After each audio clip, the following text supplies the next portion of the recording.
तो समझ में आया बच्चे सिस्टम थ्योरीज। इन सिस्टम थ्योरीज में, सिस्टम थ्योरीज के थ्रू हम कंट्रियों की, जो कंट्री हैं बच्चे, उन कंट्रियों की अगर तुलना करें, उन देशों का अगर तुलना कर रहे हैं बच्चे, तो तुलना करते समय हम जनरली किस पे फोकस करते हैं? प्रोसेस पे। और हर जगह प्रोसेस को क्या किया जाता है? फॉलो किया जाता है। प्रोसेस के बेसिस पर अगर तुम कंपैरिजन करोगे बच्चे, तो तुम्हें एक प्रकार से क्या होगा? अंतर दिखेगा बच्चे। इसीलिए ये लोग बोलते हैं कि जो पॉलिटिकल सिस्टम होता है उसमें पॉलिटिकल पार्टीज भी पॉलिटिकल सिस्टम की पार्ट होती हैं, जो पॉलिटिकल प्रेशर ग्रुप होते हैं वो भी एक तरह से पॉलिटिकल सिस्टम के पार्ट होते हैं बच्चे, जो इंटरेस्ट ग्रुप होते हैं बच्चे वो भी एक तरह से पॉलिटिकल सिस्टम के ही क्या होते हैं? पार्ट होते हैं बच्चे। तो इसलिए पॉलिटिकल जो सिस्टम होता है वो बहुत एक व्यापक शब्द है बच्चे, काफी कंप्रेसिव एक वर्ड की तरफ, एक वर्ड कंप्रेसिव वर्ड के रूप में हम लोग क्या करते हैं? उसको देखते हैं बच्चे। आई बात समझ में बच्चे? आवाज मेरी क्लियर है या नहीं बच्चे?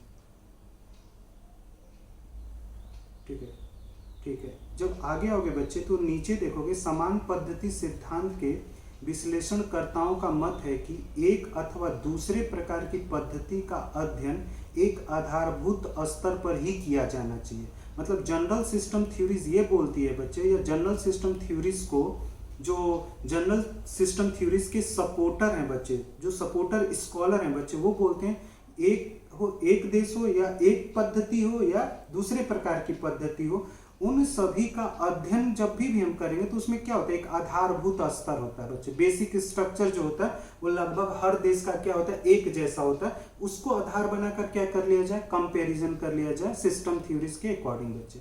दूसरी चीजें ये पद्धति ये भी बोलती है कि ये काफी जो मॉडर्न अप्रोच जो होता है बच्चे, वो इंटरडिसिप्लिनरीज अप्रोचेस होता है बच्चे।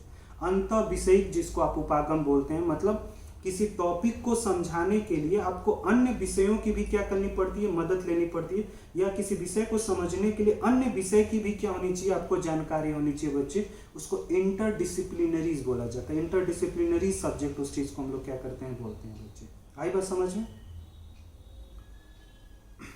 पद्धति विश्लेषण उपागम के समर्थकों का मत है कि यह उपागम कुछ ऐसी धारणाओं को विकसित करने में सहायक सिद्ध हो सकता है जिनके आधार पर विभिन्न राजनीतिक घटनाओं की व्याख्या की जाती है। यानी जनरल सिस्टम थ्योरी जो थी बच्चे, या जनरल सिस्टम थ्योरी से रिलेटेड जो स्कॉलर थे बच्चे, जो विद्वान थे, उन्होंने बोला कि जनरल सिस्टम थ्योरीज के बेसिस पर हम कुछ कंसेप्ट विकसित करेंगे और उस कंसेप्ट के आधार पे आप क्या कर सकते हैं? राजनीतिक घटनाओं को आप आराम से समझ सकते हैं और उन राजनीतिक घटनाओं की क्या की जा सकती है? व्याख्या की जा सकती है। ऐसा जनरल सिस्टम थ्योरीज बोलता है। जनरल सिस्टम थ्योरीज के बेसिस पर कुछ कंसेप्ट डेवलप होंगे बच्चे, और उन कंसेप्ट के आधार पे हम क्या कर सकते हैं? राजनीतिक घटनाओं का अध्ययन कर सकते हैं। जैसे जनरल सिस्टम थ्योरी से क्या हुआ? एम्पिरिकल अप्रोच, एम्पिरिकल मेथड जैसी चीजें हैं जहां पे आप क्या करते हो? अपने अनुभव के आधार पे बच्चे किसी घटना की तुम व्याख्या कर देते हो। अनुभव जो तुम्हारा एक्सपीरियंस है बच्चे, उसके आधार पे तुम क्या कर देते हो? किसी घटना की क्या करते हो? एक प्रकार से व्याख्या करते हो। वो भी एक तरह से क्या होता है? सिस्टम थ्योरीज में आता है। पद्धति विश्लेषण का झुकाव, जो सिस्टमैटिक झुकाव अनुभव मूलक विश्लेषण की ओर है बच्चे। यानी जो सिस्टम अप्रोच था बच्चे, जो जनरल सिस्टम अप्रोच था, उसने कुछ मेथड डेवलप किए जिसमें अनुभव मूलक विश्लेषण आता है। तुम अपने अनुभव के आधार पे बच्चे किसी चीज की क्या करते हो? व्याख्या करते हो। जैसे तुम लोग बोलते हो ना कि पोल साइंस पढ़ने के बाद कि 2014 के बाद के जो क्वेश्चंस पेपर हैं पोल साइंस के, वो ज्यादा टफ हैं 2014 से पहले के तुलना में। तो ये किस आधार पे बोल रहे हो बच्चे? अनुभव के आधार पे। यानी अनुभव के आधार पे, अपने एक्सपीरियंस के आधार पे बोल रहे हो ना कि 2014 के जो क्वेश्चंस हैं, 2014 के बाद के जो प्रश्न हैं वो ज्यादा टफ हैं 2014 से पहले के क्वेश्चन। ये किस आधार पे बोल रहे हो? अनुभव के आधार पे। और ये चीजें कैसे पता चली कि 2014 से पहले के क्वेश्चंस क्या हैं? आसान है, और 2014 के बाद के क्वेश्चन टफ हैं। तो तुमने क्या किया? एक प्रक्रिया किया, उसमें तुमने क्वेश्चनों को सॉल्व किया। तो 2014 से पहले के क्वेश्चन पढ़े हुए चीजों पे क्या हो गए? सॉल्व हो गए। 2014 के बाद के जो क्वेश्चंस थे, पढ़ा तो है लेकिन वो क्वेश्चन सॉल्व करने में क्या हो रहे हैं? समय लग रहे हैं बच्चे। इस बेसिस पर तुमने बोला कि 2014 के बाद के जो क्वेश्चंस हैं वो एग्जाम में क्या आ रहे हैं? टफ हैं 2014 के से पहले के क्वेश्चनों के कंपेरिजन में।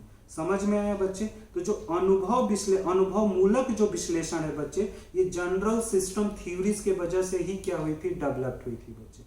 और जनरल जो सिस्टम थ्योरीज है बच्चे, वो कुछ ऐसे भी कंसेप्ट डेवलप करता है जिसके बेसिस पर तुम डेटा कलेक्ट कर लो, आकर तथ्य एकत्र करो, और उन तथ्यों को एकत्र करके बच्चे, उन तथ्यों में एक रूपता स्थापित करके भी तुम किसी समस्या का क्या कर सकते हो, समाधान कर सकते हो, किसी समस्या का एक प्रकार से क्या कर सकते हो, आंसर दे सकते हो। इस उपागम का प्रयोग तथ्यों तथा आंकड़े एकत्रित करने तथा उनमें एक रूपता स्थापित करने में सहायक सिद्ध होता है।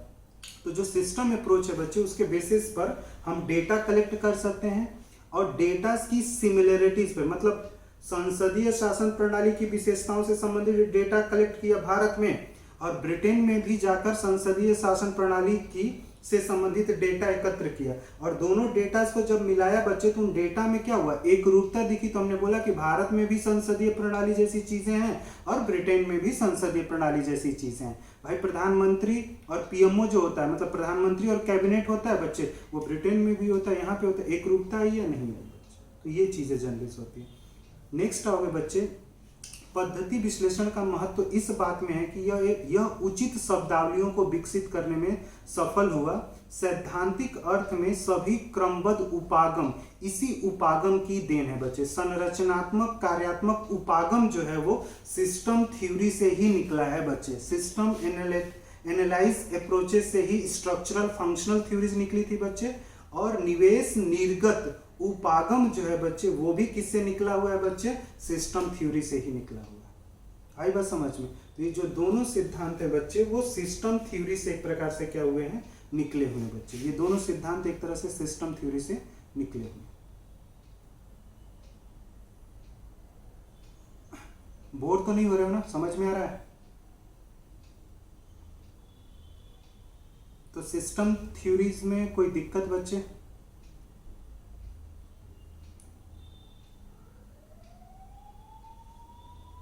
सिस्टम थ्योरीज में कोई दिक्कत नहीं है?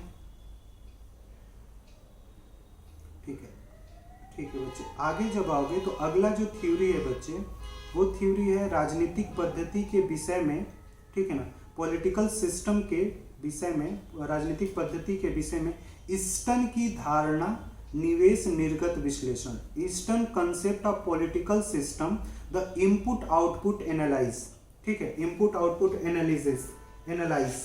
तो जो राजनीतिक पद्धति के विषय में ईस्टन की जो धारणा है, निवेश निर्गत विश्लेषण बच्चे, अब उसको समझेंगे, ठीक है। तो अब यहाँ पे देखो बच्चे, जो राजनीतिक प्रणाली थी जिसको सिस्टम थ्योरीज सिस्टम बोला जाता था, पूरे पॉलिटिकल सिस्टम को, पूरे राजनीतिक प्रणाली को सिस्टम बोला जाता था। David Easton complete political system को किस रूप में देखते हैं, इन्वायरमेंट के रूप में देखते हैं। पर्यावरण शब्द इस्तेमाल करते हैं, इन्वायरमेंट यूज करते हैं, क्योंकि जो पॉलिटिकल सिस्टम है वो उसी पर्यावरण के अंदर काम करता है जिस पर्यावरण में आप और हम रहते हैं बच्चे, ठीक है।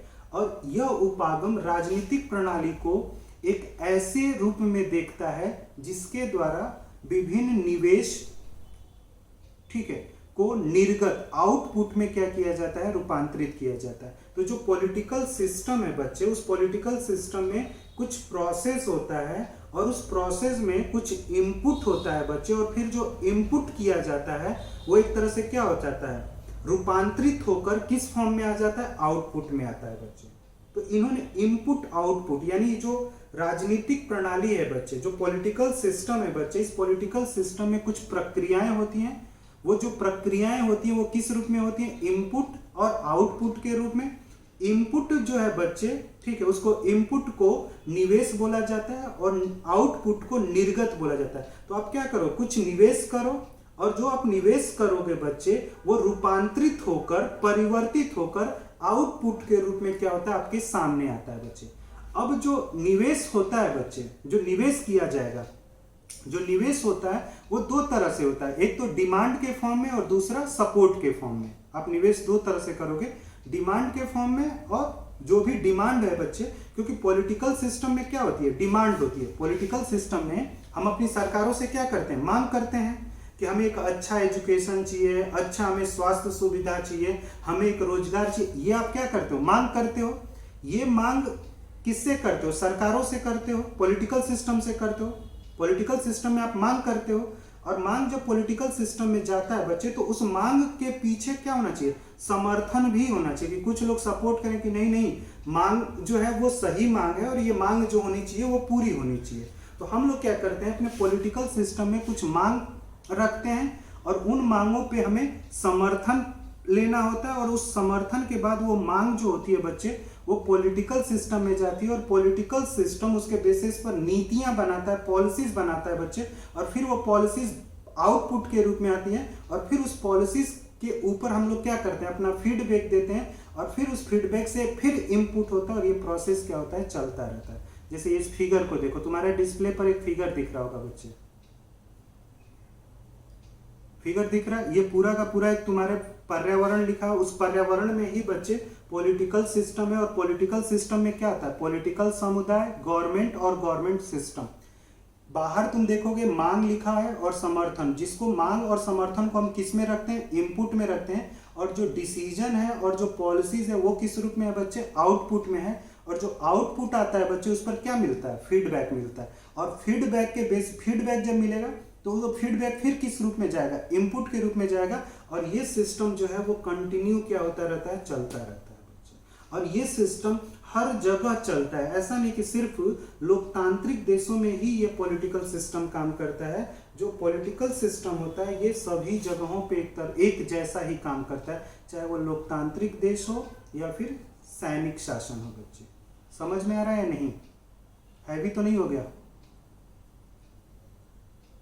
एक काम करो बच्चे, पॉलिटिकल जो डेविड ईस्टन का पॉलिटिकल सिस्टम है ना, इसको छोड़ो, कल पढ़ना ये, मेरे को लग रहा है ये हैवी हो रहा है। पहले तुम लोग सिस्टम थ्योरीज पहले पढ़ो, एक ही थ्योरीज पढ़ो, तो डेविड ईस्टन थ्योरीज में कल समझाऊंगा, वो रहने दो, अभी मत समझो, ठीक है ना। वो तो लग रहा है ज़्यादा हो रहा है, ठीक है।